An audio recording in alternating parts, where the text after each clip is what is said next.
chapter 4 only have 28 slides. So I plan to, after finish these slides, we go to after finishing this chapter, we're going to go to the other chapter. InsyaAllah by today boleh buat habis. I am planning actually kalau boleh the last week, the final week tu kita tak payah ada kelas. Depends lah tengok pada how much we have covered. Because dah 10 Ramadan yang akhir tu, kalau ada masa yang lebih free dia baik lah kan. Okay. You can see the slides, right? Managing marketing information. Boleh nampak? Yes, boleh. Alright. So this is actually how what we're going to cover for this chapter. First, we're going to look at marketing information system. What is component? What is function? And then we are going to look into a bit detail on marketing research. Okay, this marketing research you have to do for your product lah. This marketing research, kalau you since sekarang ni semua MCO, you tak boleh pergi buat survey outside. You can do all this Google form dan sebagainya. You have to develop this marketing research. You have to do the marketing research, and in your report you have to show all the results from your marketing research. Okay. So dalam instructions your assignment tu saya tak bagi detail. Saya cakap you have to use all the chapters that you learn in the class. So this is how from one chapter to another I will just inform you what more you have to do. Tapi semua chapter yang you belajar you kena cover dan inculcate ataupun embeddedkan dalam you punya report nanti. Okay, and then lastly other marketing information issues. Alright, what is marketing information system? A marketing information system and policies. Okay, together sort and distribute needed, timely and accurate information. So it involves these things, the people, equipment, procedures and policies, so that you can get the timely and accurate information for the decision maker to make decision. An information system is concerned with the collection, storage, kat mana nak simpan, and analysis of the information. Okay. Why you want to have this? Why do you want to collect, store, and analyze the information? So that you can make decision. Okay. Marketers need a marketing information system to carry out their analysis, planning, implementation and control responsibilities. Okay, sebab tu marketers need this MIS. The role of MIS is to assess the manager's information need.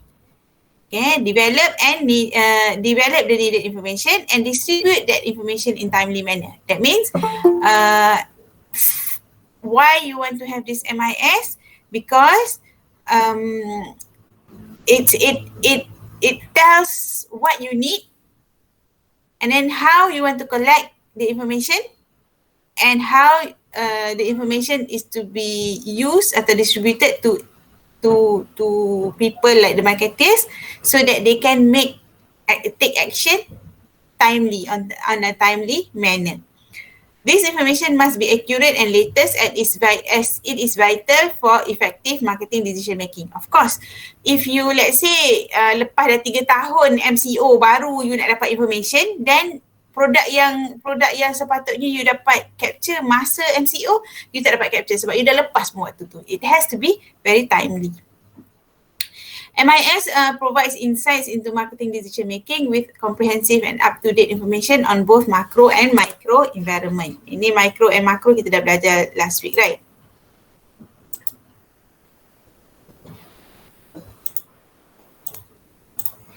Okay. So this is the MIS model, marketing information system model. It starts with the inputs you get from the sales data, from customer information. Remember, sometimes people, if you go to mall ke apa ke, dia tanya, you nak jadi member tak? And bila you nak jadi member, you have to fill out some data. Some data you give your name, your IC number, from maybe date of birth.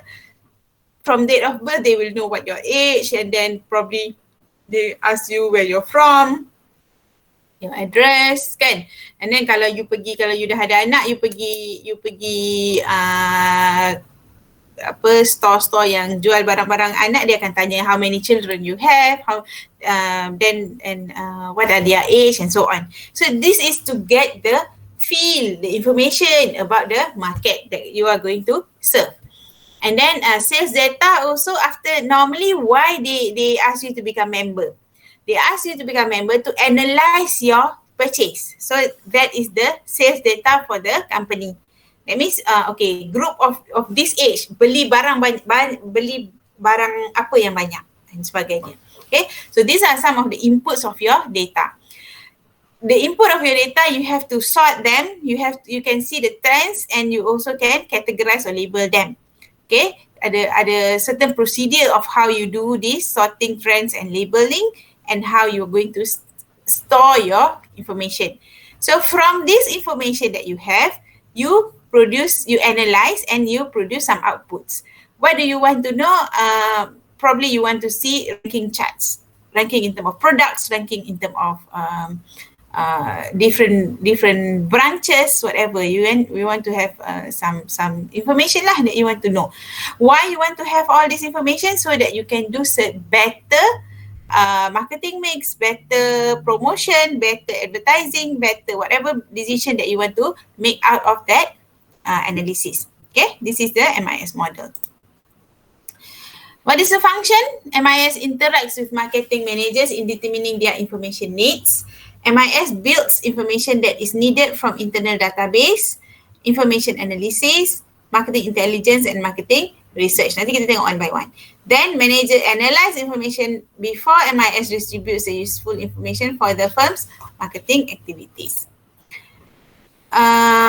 Assessing information need. First, assess what are the information need. Collect only relevant data because it is costly to gather information. So, first of all, you want to know what are the type of information that you want. For example, just now I said kalau kat store kanak-kanak, dia akan tanya how many children you have and what's the age that the children. Why? Because they already know. Kalau macam you tanya, kalau you sendiri, dia akan tanya you, let's say macam kalau you pergi Ion ke, you pergi whatever groceries, dia akan tanya pasal you, dia tak akan tanya pasal anak you, right? Tapi kalau dia tu jual barang kanak-kanak, dia akan tanya pasal anak you. So you have to assess what are the kind of information that you want, that you need. And then this data are mere facts and information and statistics. Manager has to select, process and organize the data to be useful for decision making. These converted data are information. So basically you want to know what's the data that you want, and then you analyze the data, you become information that is useful for your use. Okay, these are the 4 main sources of information. Ataupun in terms of you want to develop your information. The first one just now is internal database system. From companies' business transactions, available data that converted into useful information by proper selection, process and organisation. You tak akan tengok lah hari ni sales, just the sales figure. Probably you want to know, okay, what are the sales figure, what day? You can see sometimes in malls ataupun in any shops, they will have, okay, I give you example Pizza. Pizza Hut, dia ada time. Yes, who's that? Anis Izzatun? You want to say something? Anis? No. Tak, sorry, tertekan. Okay. Alright, apa tadi? Pizza, okay. For example, you can see that they have time daripada pukul 3 to 6, dia ada different price. Produk yang sama tapi different price, 3 to 6. Why? Because from their data, internal database, they see that, okay, that is the time yang orang paling sikit pergi beli. Okay, kat tempat dia. Of course, 3 to 6 people is still in work. The peak hours is probably 11 to 2.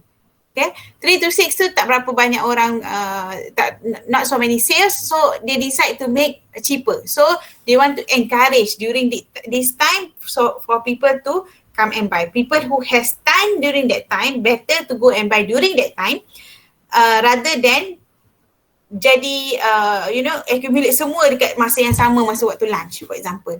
Okay, so those are information that you get from internal database system. The second one is marketing intelligence.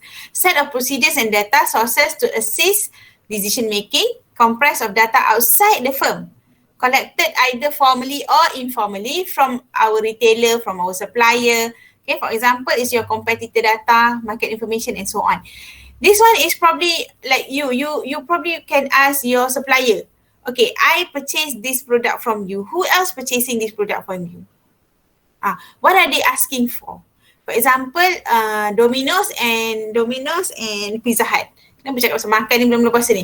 Anyway, itu yang terlintas kat kepala. Okay, Pizza Hut and Domino's.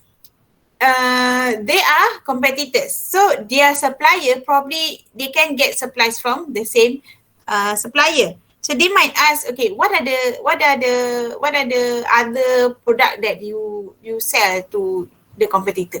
Untuk dapatkan data dia lah. What's the volume? Kalau boleh dapat. Kalau tidak, you can even not just your supplier, you can also ask your retailers. You produce certain product, you ask your retailers. What are the customer asking from you? For example, you are selling, you are the wholesaler. Okay, you wholesaler sell to the retailers. Retailers yang ada direct access to the customer. So maybe as a wholesaler, you want to source product from many manufacturers, right? So you ask your retailers, what are the market asking? For example, you are selling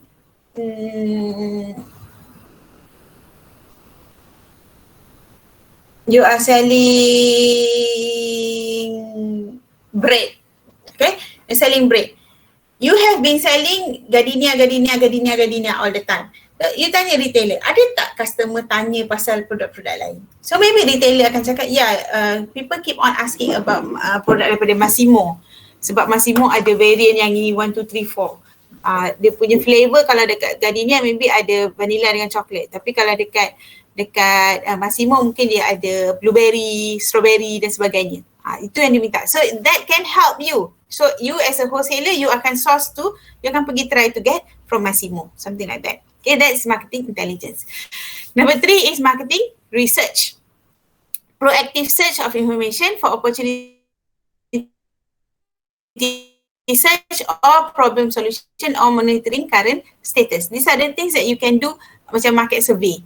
Okay, you can survey, you can do macam tadi lah Google Map, letak dekat Facebook ke apa, ataupun you even can go to the groceries. Kalau dulu saya suruh student saya pergi to grocery store and buat market research kat situ. Okay, kalau jual barang groceries lah. Kalau you jual perabot, jangan pergi kat barang groceries pula, because you want to get information from the target market that you have.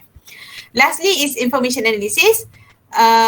Collection of analytical models that will help marketers make better decision. You look into time series data, brand switching model, elasticity model. So this one lebih pada you take the statistics and then you try to develop a trend and understand the market. Okay, tadi MIS. Now customer relationship management. MIS is for you to get information about the market, about the product, about the feedback of people. Now is customer relationship management. How you want to manage the relationship between you as the company with your customer, based on either your customer is individual customer or business customer. A system that manages information to maximize customer loyalty. You want your customer to keep on purchasing only from you because that's your target. As a marketer, you want them to buy your product repeatedly and to promote your product to their friends, to their families, so that they will come and purchase from you and become loyal customers. So that's your ultimate objective.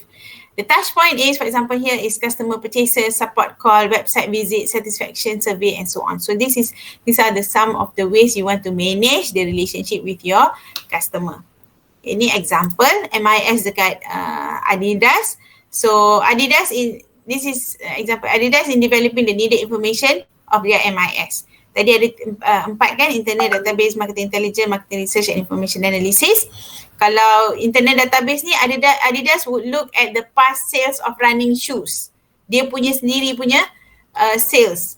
Which product yang better? Adakah running shoes yang ada buffer tu, ataupun is it running shoes yang normal? Is it because of the price? All those will be they will be looking at the internal database, their own database. Kalau marketing intelligence, for example here, Adidas would attend trade shows, read industry trade journals and talk to retailers to determine changes in the marketplace. So dia tengok kalau dalam magazine apa yang, kalau Adidas mungkin dia akan look into sports punya journal, so sports punya magazines to see what is the changes in the trend of the market. Maybe orang dulu suka pakai macam ni, orang sekarang tak. Who are the people that they want to serve? Then kalau they look into marketing research, Adidas would conduct survey or run experiments to determine customer demands and interest. Dia pergi buat survey lah. Maybe through mail, maybe through telephone, maybe through online survey and so on. Okay, lastly, information analysis. Adidas would analyze sales or retail data from its database and mine the data to see how factors such as price, color and material affect sales. So maybe dia akan tengok trend dan maybe dia akan cari look into a bit more detail. What is the relationship between the price, maybe the color of the shoes, ataupun the material of the shoes, ataupun maybe group of customer, age factor, what are the trend, what are the relationship with the trend of your sales. Okay, so these are things that I will be expecting you to do for this chapter, for in your assignment. You kena tunjuk lah yang macam you tengok apa dan apa yang you dapat. Okay, janganlah would look at, you would look ni yang akan tengok kan. So you kena tunjuk yang apa yang you tengok. Internal database, let's say you tengok sales yang you dah buat selama beberapa bulan sebab you baru, kalau company you baru. Kalau you cakap company you dah establish tahun 2000, then you akan cakap okay, you tengok trend over 5 years, something like that. So you have to come up with this. Marketing research. Okay, what is marketing research? Marketing research is defined as a systematic design, collection, analysis and reporting of data relevant to a specific marketing situation facing an organization. It is a formal study of specific situation, aims to enhance understanding and knowledge in explaining what and how things are working ataupun how it works. Okay, you want to know the situation that you are facing internally in your organization as well as the environment. Why marketing research is important? Because it helps marketers understand customer satisfaction. Kalau customer satisfied, remember in our last lecture, if customer satisfied, they will be loyal. If they loyal, you will get the money all the time. If they are not satisfied, if they are dissatisfied, they will stop buying from you, of course. If their perception is different than what their expectation, then you will lose the customer. It also helps them to assess market potential and market share. First, you want to know about your customer, yang existing customer, but marketing research is also important for you to see what are the future potential that you have. Let's say you tak nak lah kalau the market is 100%, right? You don't want to keep just be serving 10% forever, 10% of the market. You want to increase your market share. So you through marketing research you can see the potential. It measures the effectiveness of pricing, product, distribution and promotion activities. Dia punya 4Ps. Whether your 4Ps, your marketing mix 4Ps is effective or not. Okay? Its finding provides guideline in designing companies' marketing strategy. You ada marketing strategy today, it's not necessarily you're going to use the marketing strategy for the next 5 or 10 years. You will be, your marketing strategy must evolve according to the information that you get from your marketing research. So far so good everybody? Still alive? Still boleh absorb? Boleh. Boleh, doktor. Takut saya yang seorang bersemangat wajah. Dekat dah mula nak sakit dah ni. Okay, marketing research process. Marketing research process ada 4 steps here. You start with defining the problems and research objective, then you design your research, then you implement the research. You dah design, of course you implement, and then you interpret the data and use the data for decision making. See the first one, defining the problem. Understanding the marketing problem and developing research objective is very important as it determines the research approach. Kalau you tak tahu apa problem dia, takut you pergi buat research yang merapu-rapu. You nak tahu benda lain, you tanya benda lain. Okay? In most cases, managers fail to identify and recognize the fundamental problem with the symptom. Okay, the real problem versus the symptom. A problem is a situation requiring some type of action, while a symptom is merely the evidence that the problem exists. For example, I think I've given you this example before. You have problem with your sales. Your sales has decreased by maybe 50%. So what is the problem here? The symptom is it decreased 50%. What is the real problem? The problem can be your salespeople are not good. Your salespeople, you don't have enough salespeople. Okay, this one is problem in the sales department. But maybe your production department has not been producing enough. So how the salespeople want to sell when you are not producing enough? So maybe the problem is in the production department. Dalam production department ada masalah lain juga. Mungkin tak cukup pekerja, mungkin tak cukup mesin, mungkin mesin yang ada tu selalu rosak. So you want to know the real problem, not just the symptom. The symptom is reduction in sales. But you have to identify the real problem, then only you will be able to do the correct research. You will be asking the right question. When the problem statement is not defined correctly, the mistake can be costly to the firm. Of course, macam example I've given you just now about the sales, and you cepat-cepat cakap, okay, ni masalah sales people tak cukup. You employ many, another 10 sales people. Tapi you employ more like 100 of sales people pun, you will not be able to sell when your production is not producing. See? So that can be costly. You dah employ 100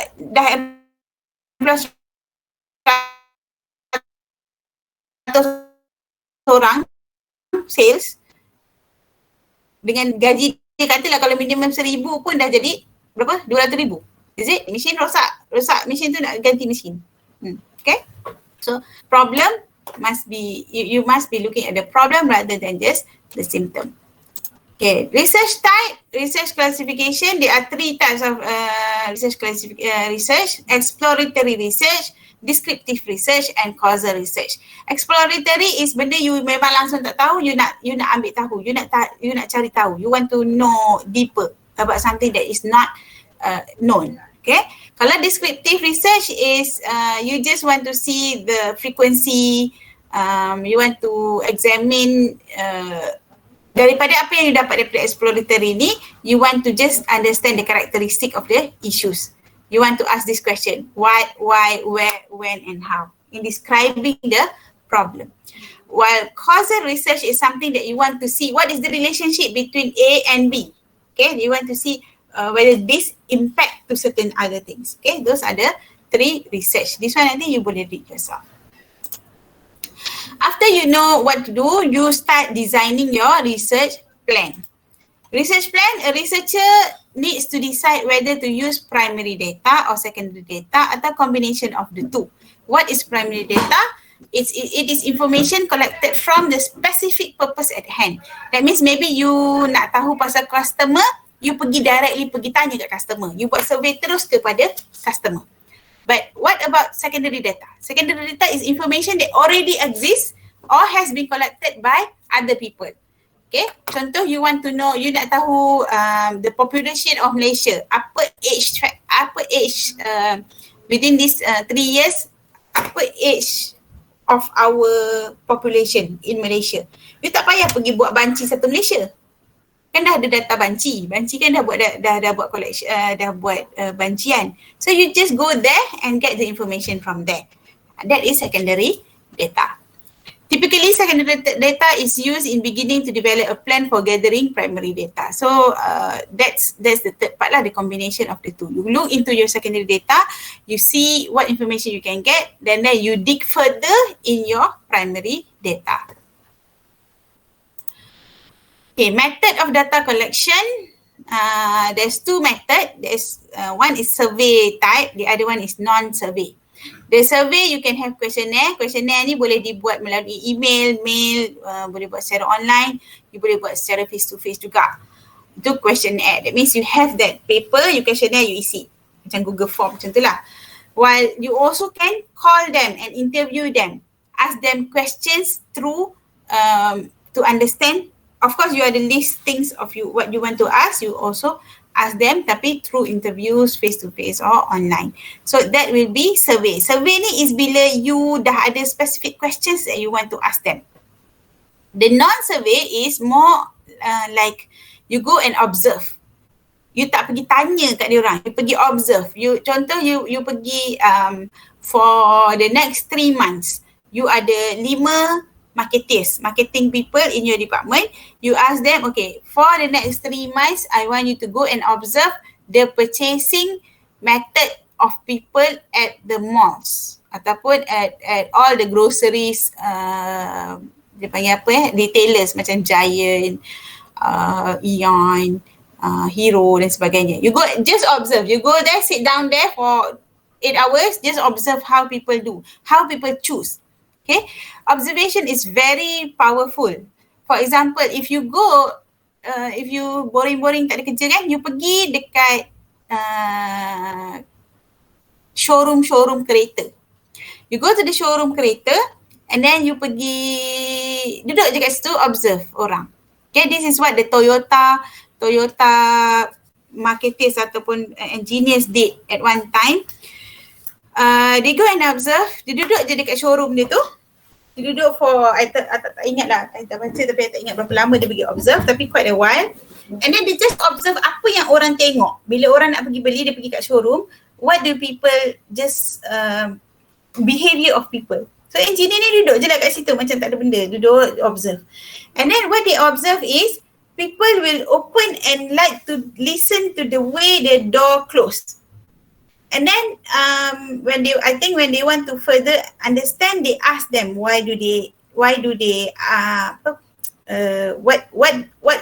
looking at when they close the door. Okay, sometimes people do it 2-3 times, and then they get the information that customer dengar bunyi macam mana pintu tu tertutup is indicator of whether solid ke tidak pintu tu ataupun body of the car. So if you go and see, the best car door will be Toyota. Cara dia tutup tu bunyi dia memang lain. Memang macam bunyi macam kedap betul. And then in car pun normally in Toyota car, dia punya sound pun is better. Dia punya kedapan tu is better. Because they observe. The engineers and the marketers in Toyota actually really observe and understand the customer. Bukan saja-saja rupanya kalau produk-produk ni bukan saja-saja bukan main-main dia jadi macam tu. They have this research. Kalau big companies, they do research, they do observe their customers. Okay, lastly is the experiment. Experiment is you can do face to face ataupun online. For example, experiment you boleh panggil let's say one group of people come and let's say you are selling cosmetic. You said, okay, can you consistently use our product for 3 months to see the difference? Itu the experiment dengan orang-orang tu. Okay. To do your survey and non-survey, you have to do about sampling design. Designing the sample require 3 decisions. Who is to be surveyed? Who are the sampling unit? You nak tanya the whole country ke? You nak tanya the whole population, sample ke? How many people should be surveyed? Takkan kalau you nak tahu pasal Malaysia, takkan you nak tanya every single Malaysians. You won't. You will just look at the sample. And how should people in the sample be chosen? Whether you want to choose according to the age, ataupun maybe the gender, atau maybe the state, maybe the district, How do you want to choose? So these are the decisions yang you have to explain in your assignment nanti, how you choose your sampling. Contoh yang ni one country, you takkan use the whole country punya population. You akan ada segment, and then dia ada segment by maybe states, and then the household segment, and then individual segment. So this is how you want to understand. Kalau agak tak faham, cari buku statistik atau buku research method, baca bahagian sampling. Okay, types of sampling, you have your probability sampling and non-probability sampling. This one I think I want you to take yourself. You can you look into your book. Tapi I think it's not page 96. It's page...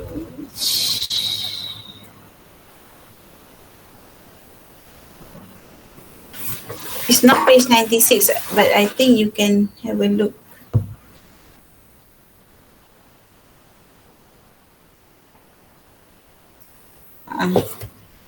Page 113. Tukar terus kat sini.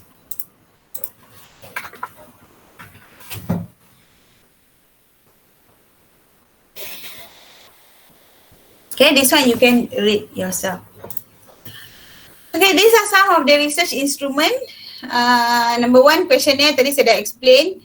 Questionnaire ni you boleh guna paper, you boleh tanya directly macam ni, ataupun you can even use your device. Macam dalam sekarang ni ada Google Form dan sebagainya, you can use this device. Ini kenapa dijadikan as device also? Sebab dia kan contoh, because one of the information that you can get is the sales trend, right? Sales trend you get that from your barcoding. Berapa banyak you sales. The third step is implementing research plan. So far so good. You have questions?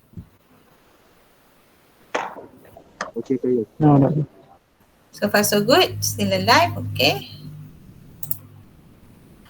The third step is implementing research plan. This involve collecting, processing and analysing the information. Ni you kena buat jangan buat assumption dia yang you buat. You kena buat for your assignment. The data collection phase of marketing research process is generally the most expensive and the most subject to error. The researcher then tabulate the results and compute average and other statistical measure. So basically ni daripada data tu you analyse lah, sama ada you nak buat dalam bentuk chart ataupun you nak tengok dalam bentuk graph ataupun you just want to get a table form or whatever. Then after you get the information, you dah present them properly, you have to interpret the data. What does it mean? Kalau trend dia menaik maksudnya apa? Trend dia menurun maksudnya apa? Okay. Researcher present information, important findings that are useful in the major decision faced by the management. In many cases, findings can be interpreted in different ways, and discussion between researcher and manager will help point to best interpretation.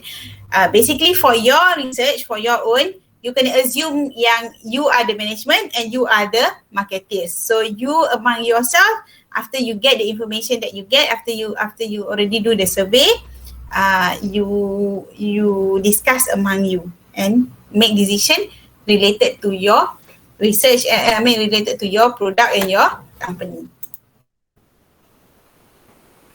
Marketing research role is either you have these three roles. The data have these three roles: descriptive role, predictive role or diagnostic role. Descriptive role ni is for you to know the effectiveness of the current marketing mix. You as marketeers, you dah buat marketing, kan?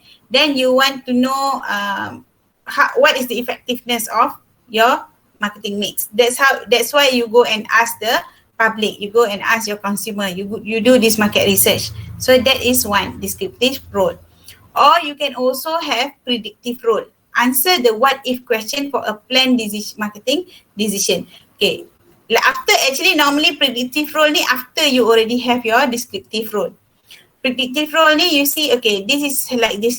What if we add this or we minus this? What if we launch this new product, whatever. So that is the what if. Then lastly is the diagnostic role. This is where when you have problem, you want to diagnose what is the real problem. Okay. Other marketing issues, this one is nothing lah. This one you can just read in the book. Some marketing issues, maybe marketing research for small business and big business is different. If you are doing your product is sold at the national level and international level, it should be different. If you just let's say if you just doing your marketing at you are just selling your product at the local area in the district only, you takkanlah nak buat advertisement dekat dalam TV sebab you pun tak ada capacity untuk jual kat satu Malaysia. So maybe you just do some banner or pamphlet because you just selling at your locality. Then public policy and ethics in marketing research, you have to understand what is allowed and what not allowed. For example, nama, ada tersedia nama tak boleh digunakan for your product. All those procedures and regulation you have to understand. Okay, so that's all for this chapter. Chapter 4. How many minutes? 30 minutes. Less than 1 minute, about 1 minute per slide. Okay, you have any question about chapter 4? No? Okay. Okay, so let's have our class is until 1:30, right? 1:30. Okay, let's have a break until 12:20. Then we come back with the next chapter. If you all have problem, please.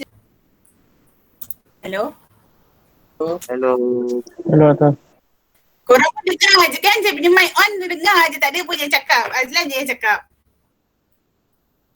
Ada. Okay. Alright. Dah selesai dah pun masalah negara je.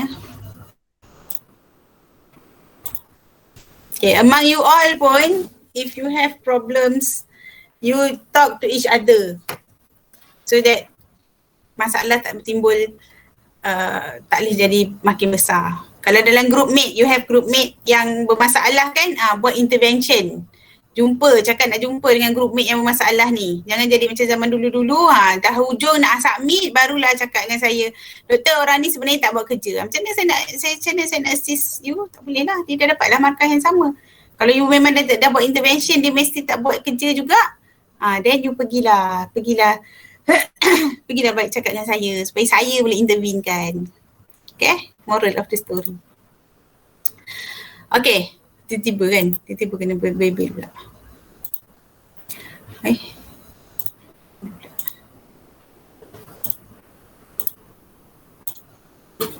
Okay, dah lama dah kan break kita. So, I boleh sprint through in this one. Ini ada 51 slides. We might not finish tapi there are some areas yang I can skip. So, we'll see how much we can cover. Alright, this chapter is very, very important. Sebab tu kalau saya boleh habis, saya habiskan. Kalau tak sempat habis, kita akan bawa ke next lecture. This is where your marketing strategy starts, because this is where you are going to see who actually in the market that you want to serve. You cannot serve the whole population of Malaysia ataupun the whole population of the world. You have to segment, you have to target certain group of people that you want to serve with your product. Alright. These are the 3-4 things that you're going to look at. First, there are some terms that you need to understand. And then we look into market segmentation, market targeting, and market positioning. Okay. Alright, the first key concept that you have to understand is market. I have been talking about market sampai sekarang ni. What is market?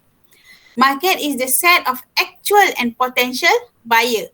Orang-orang yang betul-betul boleh beli barang you dan yang dah beli barang you, as well as orang yang boleh you persuade to buy your product, potential buyers of a product or services. A market is a group of people or organization. People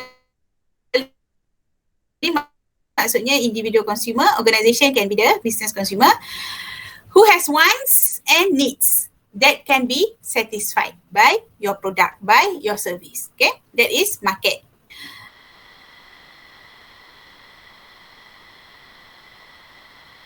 Market segment.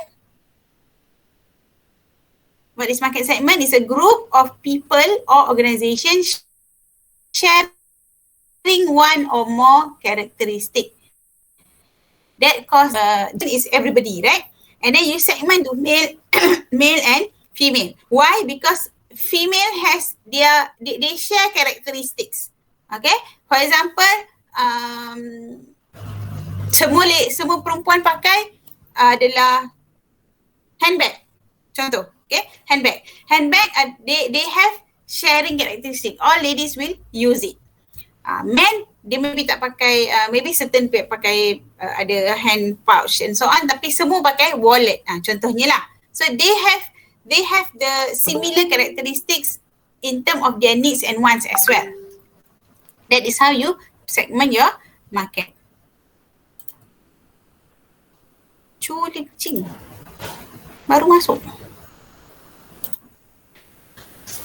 Alright, that is market segment. What is market segmentation? It is a process of dividing a market into meaningful group. Basically, it is a process for you to segment the market. You do the segmentation whereby what do you do to make market segmentation is the process for you to divide your market, big market into meaningful group, i.e. the market segment. The purpose of segmentation is to enable the marketeers to tailor the marketing mixes. What is marketing mix? Is the 4 P's. Price, product, promotion and place. Okay, so those are the 4 P's is the marketing mixes. You do your segmentation so that you can strategize your marketing mix. Then after you already have your market segment, you do targeting, market target market.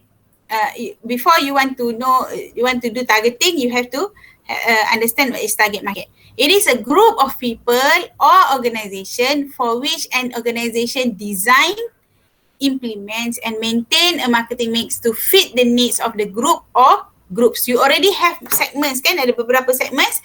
Then what is the target market? Okay. Targeting is the process of evaluating each market segment attractiveness and selecting one or more segment to enter. So market targeting maksudnya you already segment kan your market by gender atau by age ataupun by city atau by race, whatever. Then you evaluate which is the best target market. That is the process of doing this is a market targeting, because you want to select which one do you want to enter. Market targeting is essential for each marketeers to provide better product and services to fulfill the needs of those segmented groups. Because when you do the segmentation and then you target them, then only you know who you want to do your market research tadi tu. Daripada market research tu baru you tahu macam mana you nak maneuver your products.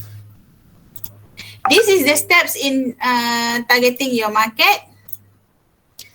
The first one is market segmentation. The first step is dividing a market into smaller groups. And then you do market targeting. You evaluate each of these segments and then you want to decide which one. And then you do market differentiation, differentiating the firm's market offering to create superior customer value. That means bila you dah target that market, you dah tahu, okay, I want to target group female umur daripada 20 to 50. For example, then you create your marketing mix so that the customer will see your product differently than the other products that is similar. Contohnya kalau shampoo you dengan shampoo lain kena beza. So that one is market differentiation. Lastly is market positioning. The final step is setting the competitive positioning of your product in the mind of your customer. Okay, let's see the first one, market segmentation. Market segmentation is subdividing a market into a distinct subset of customer who behave in the same way or have similar needs. This one I dah cakap dah. Through market segmentation, the firm can provide higher value to customer by developing a marketing mix that address the specific needs.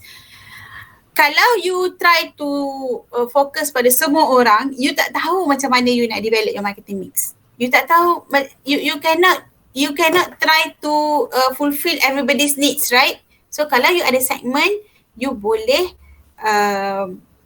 provide value pada this particular segment. Okay. Process begins with a basis of segmentation, a product specific factor that reflects differences in customer requirements. Ni dah cakap dah. Each you nak influence orang lelaki dengan orang perempuan maybe differently. You nak influence people who are teenager and adults and old people maybe different way. So approach you pun akan berbeza based on the each segment. Okay, this is the steps in doing market segmentation. You identify the area, you collect information, and then you segment the market. And then first one, identify the market area. Market area can be segmented by certain geographic factors such as regions, states, cities, and so on. You have to consider the suitable physical distance between you and your customer. The access to business premise, your customer boleh access to your place or not, the mobility of your customer, home delivery, and so on. So these are the things that you should consider when you want to start doing this identification of market area. Basis of segmentation, these are the basis of segmentation yang you boleh look into: geographic, demographic, psychographic, and behavioral segmentation. You can see all of this, okay?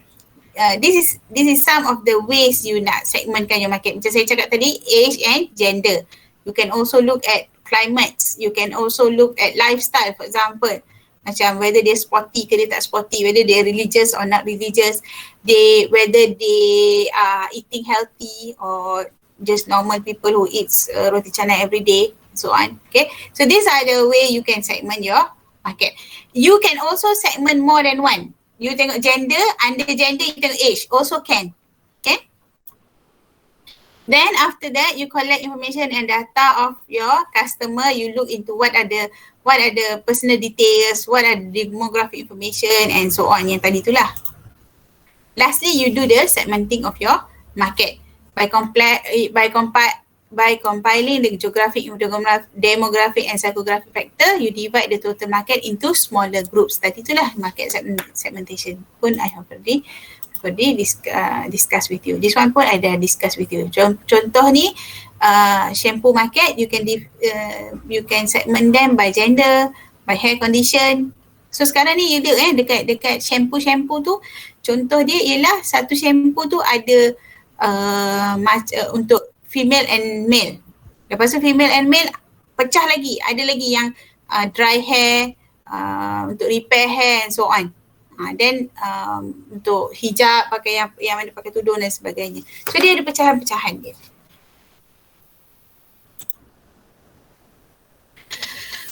When you want to do your segmentation, you have to think about these 5 characteristics. Your segmentation should be measurable. The size of your segment, the purchasing power of your segment, what are the profile of the segment. It should be able to be measured. Maksudnya kalau male and female boleh measure lah. Siapa yang male, kalau tengok manusia ni you boleh tahu siapa male, siapa female. Kalau you tanya age, you boleh tahu okay, age ni boleh masuk ke teenager, boleh masuk dekat adult dan sebagainya. So it can be measured and categorized. Then it should be accessible. The market segment can be effectively reached and served. For example, you are selling you are selling calculator. You tak adalah plan untuk pergi buat segmen kat Warzone nak jual calculator, right? So you have to think about people who can access to your product and you can access to them. Substantial, the market segment are large or profitable enough to serve. Tak adalah you pecah sampai akhirnya tinggal 300 orang je. Tak boleh lah. So you pecah tu biarlah logical sikit, gender and age for example. Tak adalah gender, age, lepas tu state, lepas tu district, lepas tu household, lepas tu tinggal berapa orang je lah yang you boleh serve. Alright, then differentiable, it should be different from each other. The segment from one segment to the other must be different so that if you want to develop your marketing mix, it will give a significant influence. Lastly, actionable, effective programs can be designed for attracting that particular segment that you chosen. Okay, that one is about segmentation. These are all things that you have to do and think about for your assignment.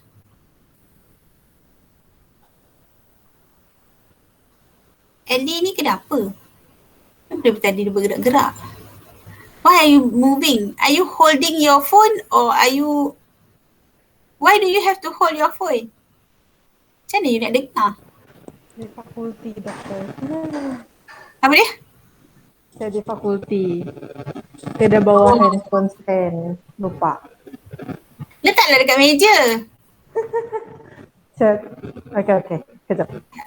Letak kat meja. You tak mabuk ke? Kawan you tengok you yang mabuk. Letak dekat your apa? You tak ada stand pun letaklah kat your pencil box ke apa ke. Kan you tengah bergerak-gerak.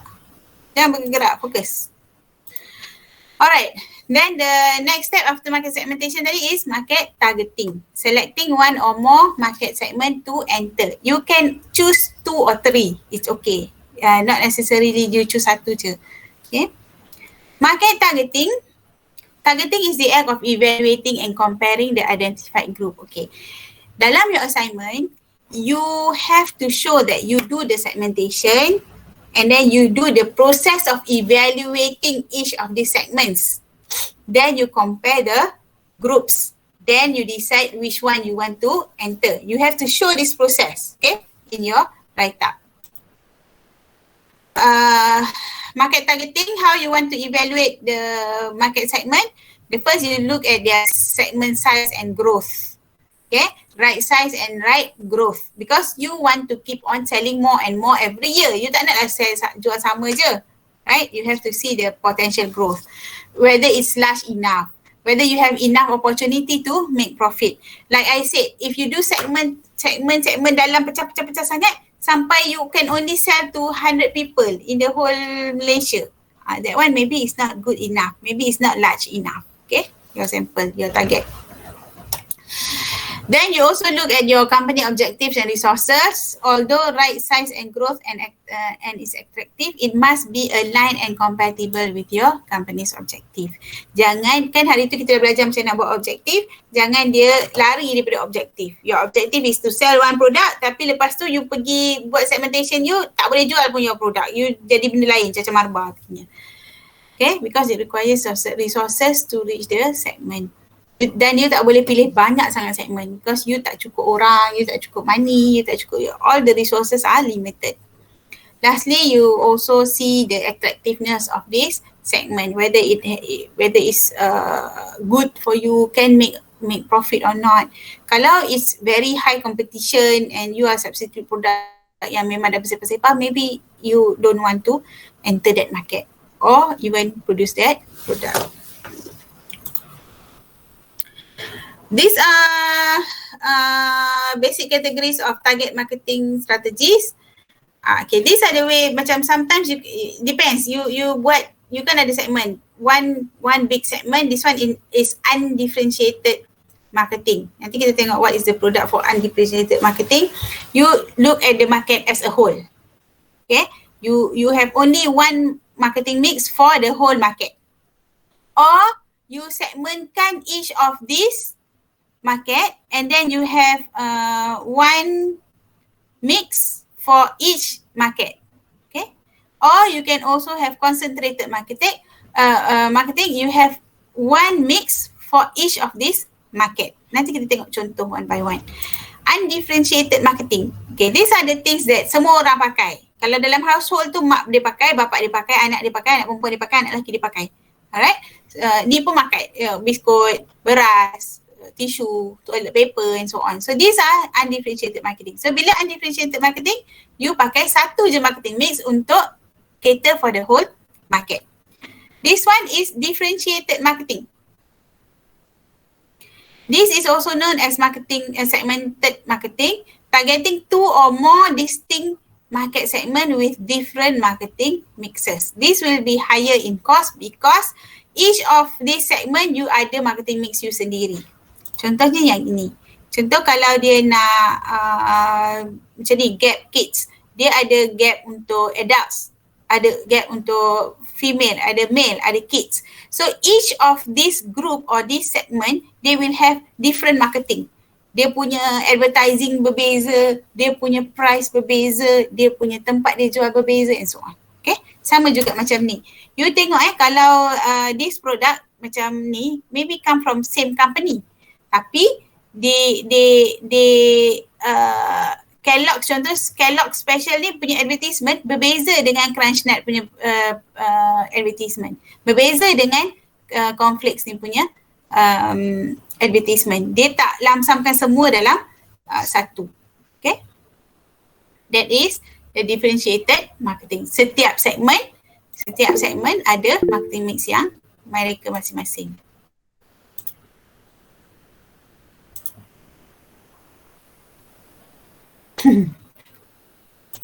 Puasa kan? Alright. Lastly is concentrated marketing. This is for niche marketing. Smaller and may attract only one or few competitors. Low cost, less resources needed because you use same marketing mix for each of the segment. Build reputation on the niche. Can be highly profitable but risky. Ni contohnya. Dia ada very niche. Orang yang pakai barang-barang ni bukan semua orang. So dia very niche. So marketing mix you pada each of these product. After you dah target your market, you look into market positioning. Okay, market positioning ni is arranging for a product to occupy a clear, distinctive, desirable place relative to competing product in the mind of the consumer. Kita tengok apa cerita belakang tu. Okay. Can you see this? Can you see this? Okay. Location of your product is in the mind of your target market consumer. Okay. Bila you cakap pasal toothpaste, walaupun you cakap, kalau dulu-dulu memang tak banyak kan. So, kalau orang cakap pasal toothpaste, they won't say, okay, I want to go and buy toothpaste.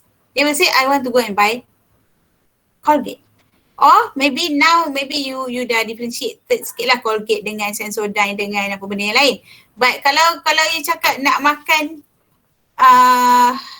Maggi, walaupun you pakai Indomie, walaupun you pakai apalah brand lain-lain tu, Rasaku ke apa benda, tapi you akan cakap aku nak makan Maggi lah. Right? Normally you won't be saying that I think I want to eat Indomie ya. Ataupun you won't be saying that I want to eat apa lagi brand instant noodle yang ada. Melaparkan kan semua orang kan. Mi sedap. Mi sedap. Okay, contohnya mi sedap ataupun yang Felda punya tu apa tadi panggil. Mami, okay lah Mami ya. Okay, and others lah. So you tak akan cakap aku nak pergi makan instant noodle lah. Kan? You will say that I nak makan Maggi lah. Mungkin you beli mi sedap, mungkin you beli Mami dan sebagainya. Tapi you cakap aku nak makan Maggi lah. Macam tu. So you actually use the brand. You mention the brand. That means dalam mind of people, dia dah being position that okay, that particular instant noodle nama dia Maggi. Position not so much about the product. Positioning is what happen in the mind of the customer. In fact, kalau you fikir pasal Maggi, you dah kecoh dah, you dah rasa dah. Lagi belum puasa ni dah kecoh, dah rasa dah macam okay, dah bayangkan dah kalau Maggi kari tu rasa macam mana. For example lah. Okay, so market positioning. In doing your market positioning,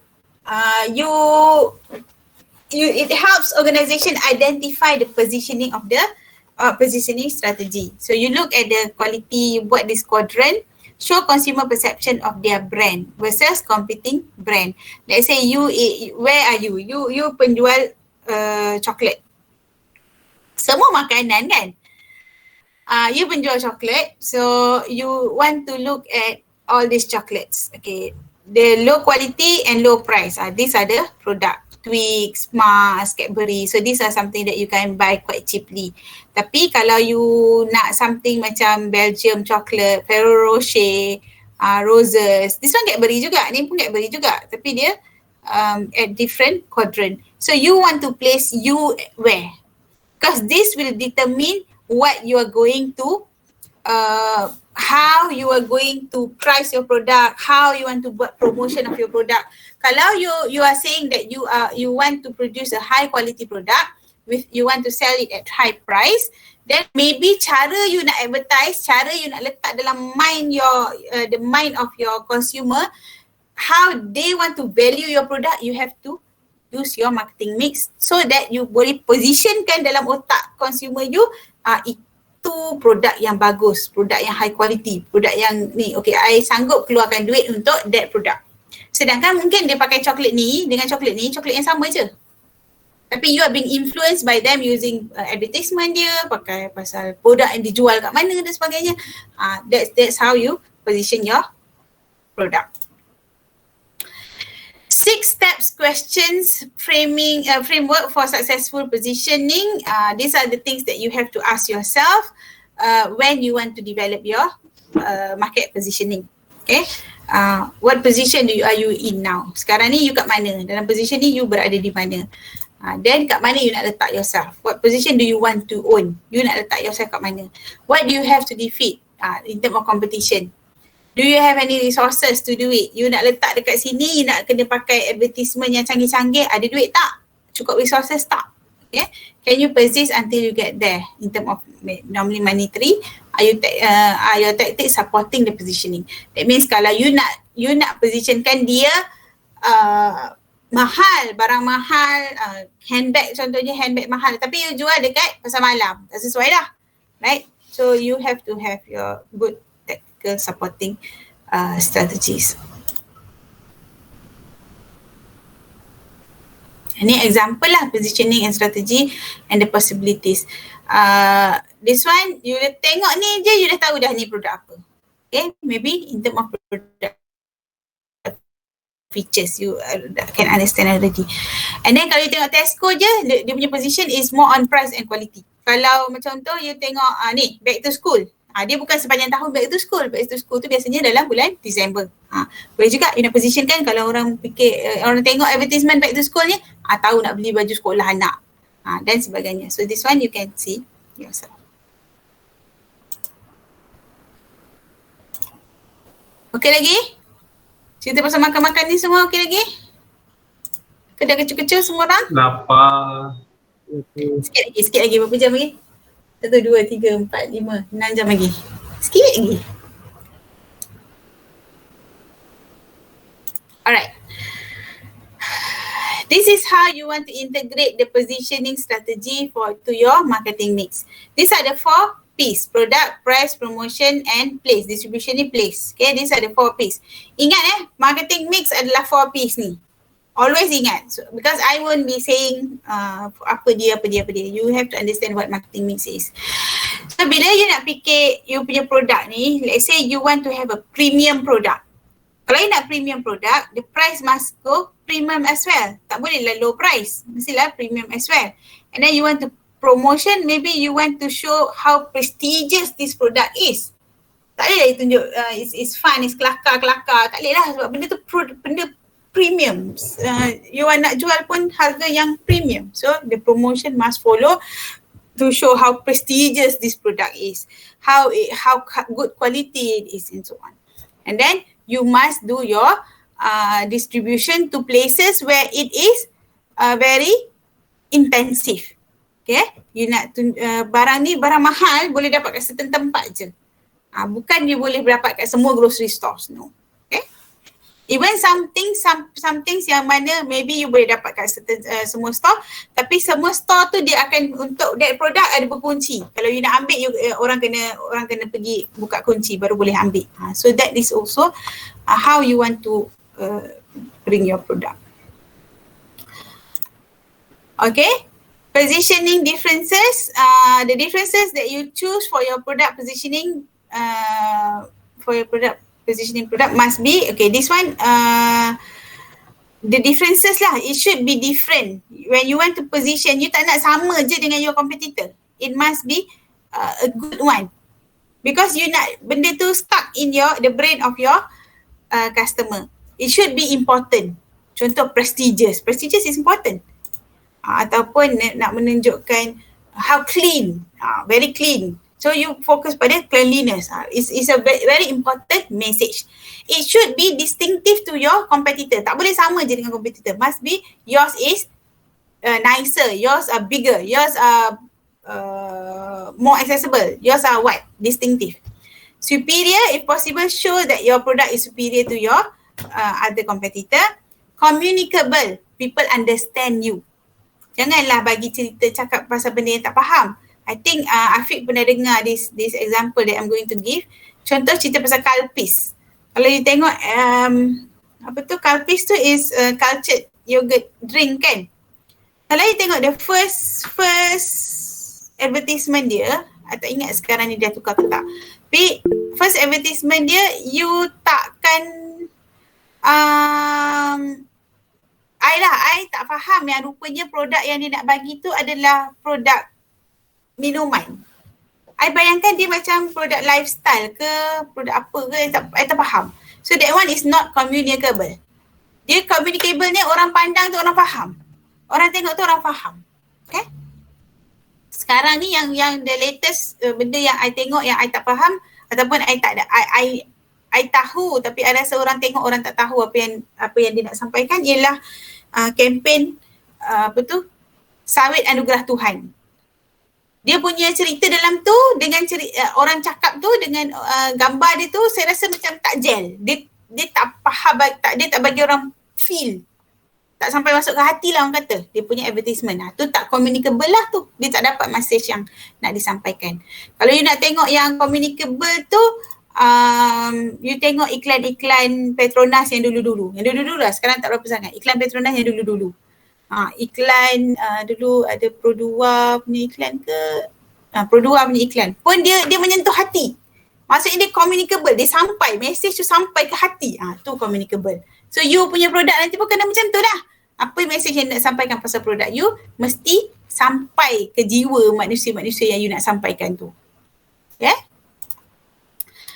And then preemptive, competitor can easily copy the difference. Maksudnya itu yang itu niche yang you nak sampaikan, itu part your product yang bagus, yang orang lain taklah senang nak copy.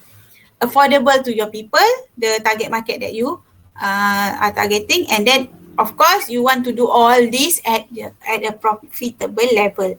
Kalau you buat semua benda tapi you jual dengan, you kata you nak jual yang paling murah tapi you tak profitable, you sendiri yang tak boleh survive.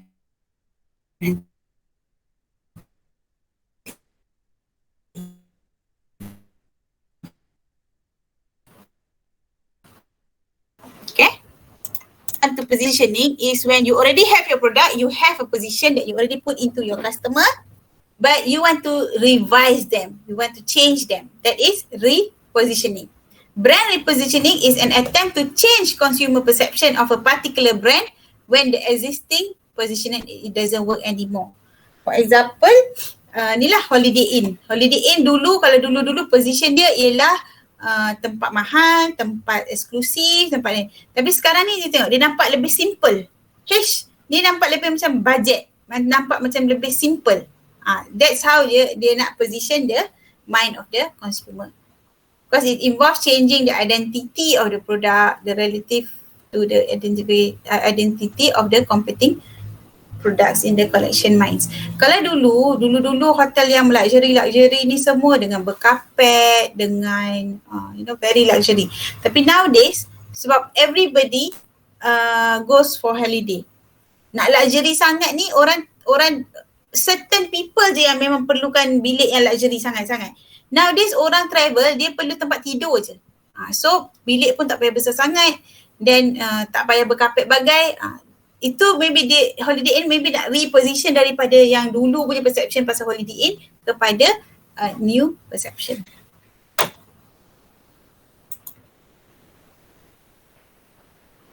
Okay, we actually still have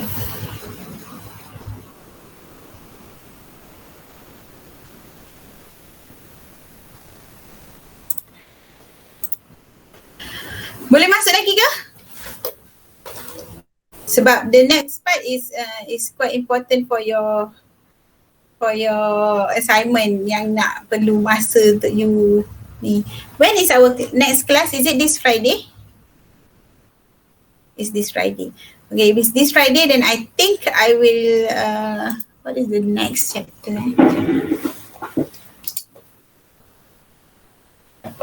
Kita sekarang minggu ke berapa? 5? Minggu 6. Oh, kita minggu 6 dah. Okay, kita minggu ke 6. Tapi kita ada kelas hari Jumaat lagi kan? Let me see the next chapter. Ni ada berapa slides? 61, but we have 3 hours. Okay lah. So I will have a break here. We have, tak ada banyak sangat the next one. Okay. Bukan break lah. I'll stop the class. I'll stop the lecture here because you also need to digest about segmenting, positioning, targeting and positioning. Okay, I want you to digest this for one day, besok. Hari Jumaat, I will sprint through again. Hari Jumaat lebih-lebih lagi boleh lah sebab pagi kan. Lebih pagi kan, patutnya lebih fresh. Lebih otak pun belum masuk benda lain lagi kan. So this Friday, I'll cover this. InsyaAllah finish this part. And the next chapter. The chapter product. Okay. Next week, we have 2 classes juga ke 1 je? 2 juga? Hari Rabu dan hari Jumaat juga Okay, so I think by then we can finish 8 chapters before you balik break. Then after balik break tu, kita cover just 1, 2 chapters, 1 more week. Then you have your quiz. And after that, you have a few weeks to do your assignment. Is it okay? Yeah, okay. Alright, so have I discussed with you the quiz questions? Dah kan? Dah bagi tahu berapa soalan dan sebagainya kan? Berapa jam semua? Belum Belum. Then I'll do that this Friday jugalah. Any question about the topics that we have covered? Tak ada soalan? So far so good kot. So far so good. Okay. Masih mendigest. Masih mendigest, okay.